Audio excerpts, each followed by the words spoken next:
আসসালামু আলাইকুম সম্মানিত বিনিয়োগকারী ভাই ও বোনেরা, আশা করি সবাই ভালো আছেন।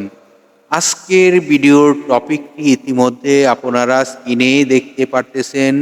আমাদের ভিডিওর আলোচনাগুলো শুনবার আগেই এই সতর্ক বাণীটি অবশ্যই পড়ে নেবেন। পুঁজিবাজারে বিনিয়োগ ঝুঁকিপূর্ণ, জেনে বুঝে বিনিয়োগ করুন।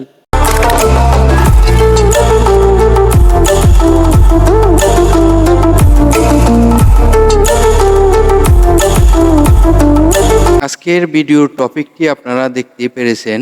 এখন কি নিয়ে জানা প্রয়োজন? দেখুন, মার্কেটের যে সার্বিক পরিস্থিতি এবং মার্কেটের যে একটি অবস্থা চলতেছে, ভিডিও তৈরি করতে ইচ্ছাই হয় না। কারণ এমন অবস্থায় আপনাদেরকে কি সান্ত্বনা দেওয়া যায়, কি দিয়ে আপনাদেরকে সন্তুষ্ট করা যায়? আমাদের ভিডিও তৈরি করা তো একটি উদ্দেশ্য, যে আপনাদেরকে উপকার করানোর জন্য। তো এখন যে ভিডিও তৈরি করতে যাচ্ছি, সে ভিডিওতে যদি আপনাদেরকে স্টক নিয়ে কোনো সাজেশন না দিতে পারি, এটি তো আসলে আমার পক্ষে আপনাদেরকে এভাবে সান্ত্বনা দিয়ে সহযোগিতা করতে পারতেছি না। দেখুন, গত কার্যদিবসে ৭১.৭১ পয়েন্ট নাই। তো এই যে পয়েন্ট কমে সময় কিন্তু স্টকের প্রাইস অনেক কমে। আবার দেখুন, ১০০ পয়েন্ট যখন প্লাস হয়ে যায়, তখন কিন্তু এই স্টকটি যেভাবে কমেছে সেভাবে কিন্তু প্রাইসটি আপ হয় না। হ্যাঁ? তো এইগুলো কিন্তু আমাদেরকে অনেক ক্ষতিগ্রস্ত করে ফেলতেছে। তো আজকের যে টপিকটি আপনারা দেখেছেন, অ্যা এই যে টপিকটি কেন দিলাম, আসলে আমিও কষ্টের মুহূর্তে আপনাদেরকে এই টপিকটি দিয়ে ভিডিওটি তৈরি করতেছি। তো এটি আমার কাছেও কিন্তু খুবই খারাপ লাগতেছে। মার্কেটের এই যে একটি সার্বিক পরিস্থিতি হয়ে গেল, এটি কিন্তু কারোই কাম্য নয়। দেখুন, গত কার্যদিবসে ৩২০টি স্টক একদম রেড সিগন্যাল, মানে এটি মাইনাস ৩২০টি স্টক মাইনাসে চলে গেছে। ৩৬টি স্টক মাত্র কিছু আপে গেল, যেটি গ্রিন সিগন্যালের মাধ্যমে আমরা যেটি বলতে পারি যে প্লাস হয়েছিল। আর ৩৫টি স্টক আপনারা দেখতেই পারতেছেন যে এই ৩৫টি স্টক মানে কমেও নাই, বাড়েও নাই, এমন একটি অবস্থান। তো এই যে মার্কেটের লেনদেন কিছু গতকালকে ভালো হয়েছিল, ৫৩৮ কোটি টাকা, এটি কিছুটা ভালো। কিন্তু এই লেনদেনটি ভালো হলেই যে মার্কেট ভালো হয়ে যাবে, এটিও আশা করা যায় নাই। এই যে সেল প্রেসারে কিন্তু সাধারণ বিনিয়োগকারীও কিন্তু সেল দিয়ে দেয় স্টক। তো এখন আমাদেরকে যদি পুঁজিটি নিরাপদে রাখতে চাই, তাহলে সেল দেওয়াটি কিন্তু সঠিক সিদ্ধান্ত নয়। এখন আমাদের স্টকটি একদম চুপচাপ করে বসে থাকা। জানি আপনাদের অনেক কষ্ট হচ্ছে, আমিও কষ্টে আছি, কারণ আমারও কিন্তু স্টকের প্রাইস অনেক কমে গিয়েছে। যেটি আপনারা শুনলে অবাক হয়ে যাবেন, যে আমরা এত চিন্তা ভাবনা করেও কিন্তু আমি আসলে আমার পরিকল্পনাটি, আমি লসে কোনো স্টক সেল করতে রাজি না। প্রয়োজনে আমি বসে থাকবো ৬ মাস, ১ বছর বসে, তারপর আমি যখন আমার প্রফিট হবে তখনই আমি সেল করব। এই ধরনের মন মানসিকতা করে নিয়েই কিন্তু আমি বিনিয়োগ করেছি। তো এইটি আসলে সবার ধারায় এই ধৈর্যটি হয় না, এটি আমি বলব। তো এটি আমি প্ল্যানিং করেছি, যখন আমার প্রফিট না হবে তখন আমি সেল করব না।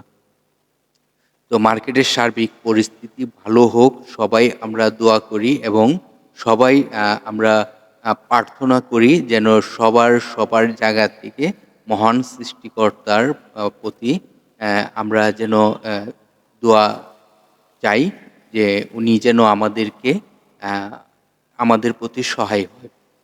তো তার সাথে সাথে কিন্তু আ আ নিয়ন্ত্রণ সংস্থা বলেন, গভর্নমেন্ট বলেন, সবাইকে কিন্তু এগিয়ে আসতে হবে। আর সবচেয়ে এখানে অবদান থাকে ইনভেস্টরদের। ইনভেস্টর যদি এখানে বিনিয়োগ করে তাহলে আমাদের মার্কেট কিন্তু যেকোনো সময় ঘুরে যাওয়ার সম্ভাবনা থাকবে। তো মার্কেটের খুবই একটি নাজুক অবস্থা। এই নাজুক অবস্থা থেকে আমাদেরকে অ্যা অবশ্যই একটি সুন্দর পথ এবং ভালো মার্কেট উপহার দেওয়ার জন্য সবার প্রতি দৃষ্টি আকর্ষণ করব। মার্কেটের এই যে দেখেন গত গত কার্যদিবসে ৫,৭৬২ তে নেমে গেছে। তো এটি আমরা কখনো চাইনি, এরকম আশা কখনোই করিনি যে এত লম্বা সময় এত কারেকশান একসাথে হবে। কারেকশান হয়, কারেকশান হবে, আপে যাবে, এটিই নিয়ম মার্কেটের। তো এইভাবে যে হবে এটি আমরা কখনোই আশা করি না, এটি আমরা কখনো চাই না।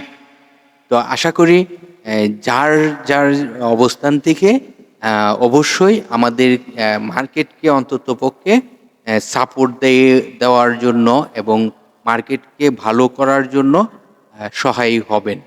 তো এখন যাদের হাতে ক্যাশ রয়েছে, আমি জানি আম বেশিরভাগ বিনিয়োগকারীর হাতে ক্যাশ নেই।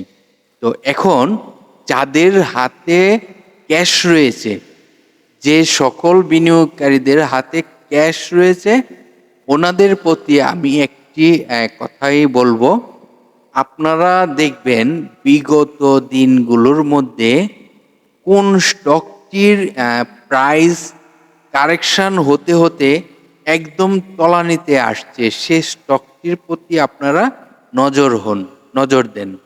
কারণ এই স্টকটি কিন্তু যখন আপট্রেন্ড মানে মার্কেট শুরু হবে ইউটার্ন, তখন কিন্তু এই স্টকগুলো ভালো প্রফিট দিবে।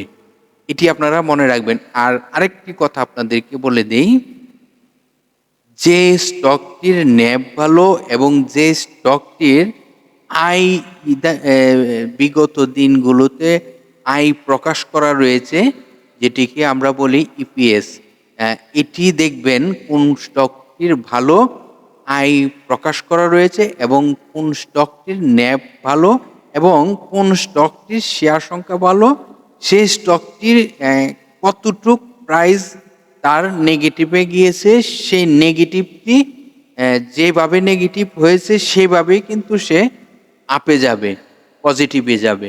তো এটি আপনারা মনে রাখবেন। এই স্টকগুলো কিন্তু আপনাদেরকে ভালো প্রফিট দিবে। তো এই স্টকগুলোকে আপনারা একে একে খোঁজা শুরু করে দেন এবং এই স্টকগুলোর প্রতি আপনারা নজর দেন। যাদের হাতে ক্যাশ টাকা রয়েছে এবং ক্যাশ টাকা না থাক, যাদের পোর্টফোলিওতে টাকা রয়েছে, তারা এই স্টকগুলোতে নজর দিতে পারেন। তো এটি বেশিরভাগ বিনিয়োগকারীর হাতেই এই অবস্থানটি নেই। যারা এই মনে করেন যে মার্কেট ডাউন ট্রেনে যাচ্ছে এই পরিকল্পনা করে অনেকে সেল করে পোর্টফোলিওতে টাকা রেখে দিয়েছেন, ওনাদের প্রতি আমি এই এই বিষয় এই নলেজটি দেওয়ার জন্য চেষ্টা করলাম। তো দেখবেন যে স্টকগুলোতে ভালো প্রাইস নেগেটিভ হয়েছে সেই স্টকগুলোতে। আবারও বলতেছি, মার্কেটের প্রতি সকলেরই দায়িত্ব রয়েছে। যাদের হাতে এই যে ব্যালেন্সটি বললাম, এই ব্যালেন্সটি যাদের রয়েছে তারাও কিন্তু মার্কেটে সাপোর্ট দেওয়া প্রয়োজন এখন। তো ভালো থাকেন। ভিডিওটি যদি মনে করেন অন্যদেরকে শুনবার সুযোগ করে দিবেন, অবশ্যই শেয়ার করে অন্যদেরকে জানানোর চেষ্টা করুন। তো ভালো থাকেন। আগামীকালকে দেখি কি হয় মার্কেটের আগামীকাল। আশা করি মার্কেট যেন ভালো হয়ে যাক, এটি আমরা আশা করি সকলেই। কিন্তু মার্কেটকে ভালো করতে হলে অবশ্যই মার্কেটে ক্যাশ টাকা ইন হতে হবে এবং মার্কেটে বিনিয়োগ করতে হবে বিনিয়োগকারীরা। তো বিনিয়োগ করে পারবে না, ইনভেস্টর এখানে বিনিয়োগ করে সহযোগিতা করতে হবে আমাদের মার্কেটকে। তো ভালো থাকেন। আল্লাহ হাফেজ। আগামীকালকে আবার আপনাদের সাথে আলোচনা করতে আসবো।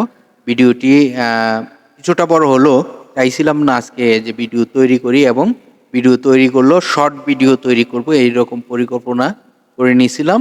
কিন্তু আলোচনার মধ্যে যে আলোচনাগুলো বলার প্রয়োজন, সেই আলোচনার মধ্যে কিন্তু এই আলোচনাগুলো করতে গিয়ে কিছুটা সময় নেওয়া হলো। তো ঠিক আছে, ভালো থাকেন।